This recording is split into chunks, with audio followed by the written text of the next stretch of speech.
తూర్పుగోదావరి జిల్లా రాజమండ్రిలోని లాలా చెరువు ప్రాంతంలో కల్తీ పాలతో పలువురు అనారోగ్యానికి గురి కావడం కలకలం రేపుతోంది.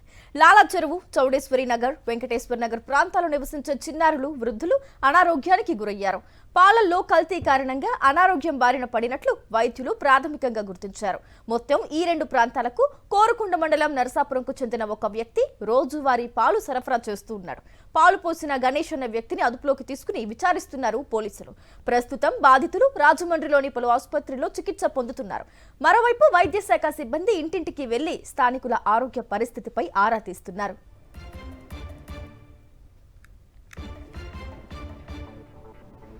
అంశానికి సంబంధించి పూర్తి డీటెయిల్స్ అందించేందుకు మా కరెస్పాండెంట్ హరీష్ ఫోన్ లైన్ ద్వారా జాయిన్ అవుతున్నారు. హరీష్, చెప్పండి. రాజమండ్రి లాలా చెరువు సమీపంలో కొన్ని కాలనీస్ ఉన్నాయి. చౌడేశ్వర్ కాలనీ, అదేవిధంగా ఫరూక్ నగర్ కాలనీ. ఈ కాలనీలో చాలా మంది ఎంప్లాయీస్ దాదాపు ఊరికి అవుట్స్కట్స్ లో ఉంటాయి. అయితే అది రాజమండ్రికి అనుసంధానంగానే ఉంటుంది. ఆ ప్రాంతంలో చాలా కుటుంబాలు ఉన్నాయి.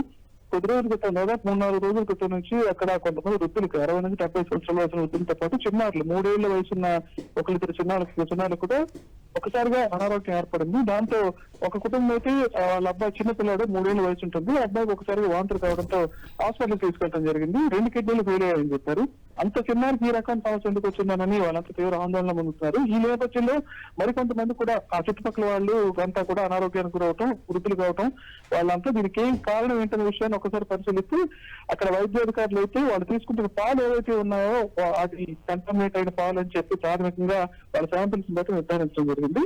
అసలు మా ప్రాంతంలో చాలా రోజుల నుంచి కూడా, చాలా నెలల నుంచి ఒకే వ్యక్తి దగ్గర, కోరుకొండ మండలం నర్సాపురం చెందిన గణేష్ అనే వ్యక్తి దగ్గర అయితే పాలు తీసుకుంటున్నారు. ఈ పాలు ఎటువంటి అనే విషయం మీద అయితే శాంపిల్స్ తీసుకుని ఇప్పుడు పంపించడం జరిగింది. అతను కూడా వైద్యులు తీసుకున్నారు పోలీసులు. కేవలం పాల వల్లైనా ఇతరత్ర సమస్యలు ఉన్నాయనే విషయం కూడా వైద్యాధికారులతో పరిశీలిస్తారు. గడిచిన 3-4 రోజులుగా ఈ పరిస్థితి అక్కడ ఏర్పడినట్లయితే స్థానికులు చెప్తున్నారు.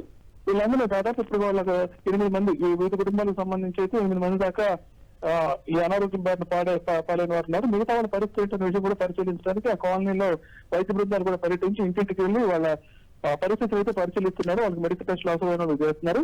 మొత్తానికి పాల కంటామినేషన్ వల్ల జరిగిందనే విషయాన్ని ప్రాథమికంగా అయితే గుర్తించారు. దానికి సంబంధించి విచారణ కూడా జరుపుతున్నారు. Thank you Harish.